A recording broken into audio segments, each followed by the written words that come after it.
Dun da da da da da da. Oh my gosh. So Alexa Dunn's new book, The Stars We Steal, is finally out.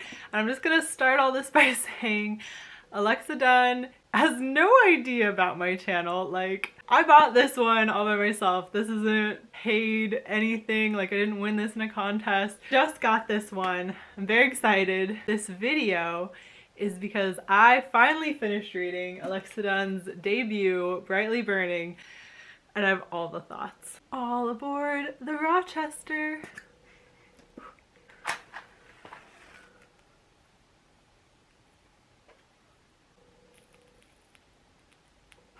All right, here we go. So Brightly Burning is Jane Eyre in space, is like the catchphrase. However, when I read it, what I had more of a sense of is Doctor Who meets Regency drama. It had such a Doctor Who vibe, like seriously, like if you know what episode I'm talking about with the girl in the fireplace and you liked that episode, this will hit the same kind of feels. Like there's no time travel, that's not what I'm talking about, but that same kind of sci-fi level as Doctor Who. Brightly Burning has got you covered.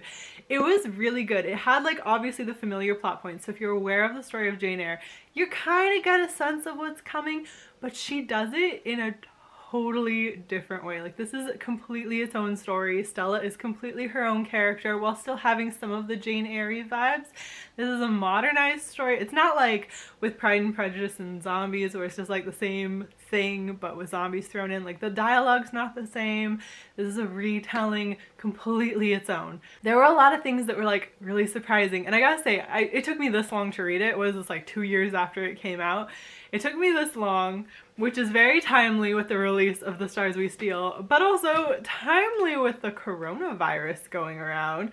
It's a post-apocalyptic book. They're orbiting in a fleet around the Earth after a volcano has created an apocalypse and it's too cold to live on Earth. Really cool apocalypse going on. Very cool way she set up the fleet orbiting Earth as well, and all the ships and the tie-ins to Jane Eyre. It's really cool. And I believe that The Stars We Steal does take place in orbit. But Brightly Burning is sort of, you know, post-apocalyptic reimagining. It's very forward-thinking. It's very kind of solar punk. The way she's kind of figured out how they would have to live in space, like what the hierarchies are. There's a lot of class system in place. There's a lot of basic sci-fi, but it's not like sci-fi in the like, oh, this is how the ship works or anything like that. No, it's much more focused on the drama, on the mystery, the Doctor Who-iness. You don't have to explain every single little thing for us to be like, gotcha, this is sci-fi, this is cool.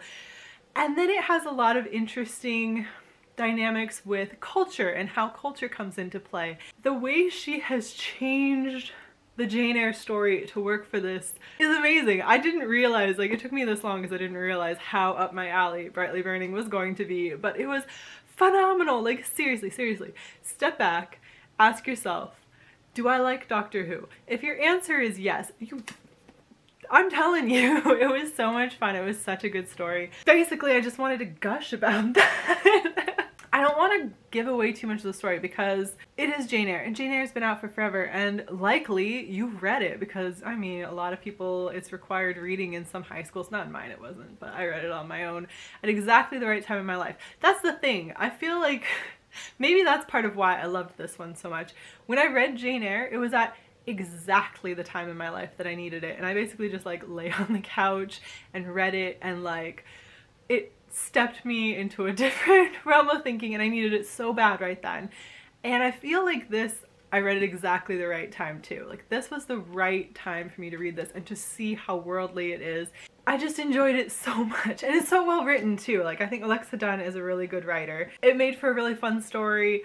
I think that The Stars We Steal is supposed to be very different. It's supposed to be more on the Regency drama side. This one was a little bit more on the Doctor Who-y side, on the solving the problems and on the mystery and all of that. We'll see about this one. I'm not totally sure because this one's supposed to be Persuasion, which I have not read, but we'll see. Some of the things that it did do that were really great was, obviously, culturally it did a great job. There are people, because we're all on a fleet orbiting around Earth, there are people from all different classes, all different races, And it's not subtle, it's not hidden, it's talked about, which is really nice in a modern sci-fi story. I feel like it should be talked about. It has kind of a Star Trek-y vibe in that sense. It solves some of the problems that Jane Eyre had. One of the big ones being Rochester and Jane Eyre's really big age gap. This is shrunk way down. Now they're both teenagers, which then our love interest does do a bit of drinking. But you know, in a lot of places, I mean, I'm American, but in a lot of places in the world,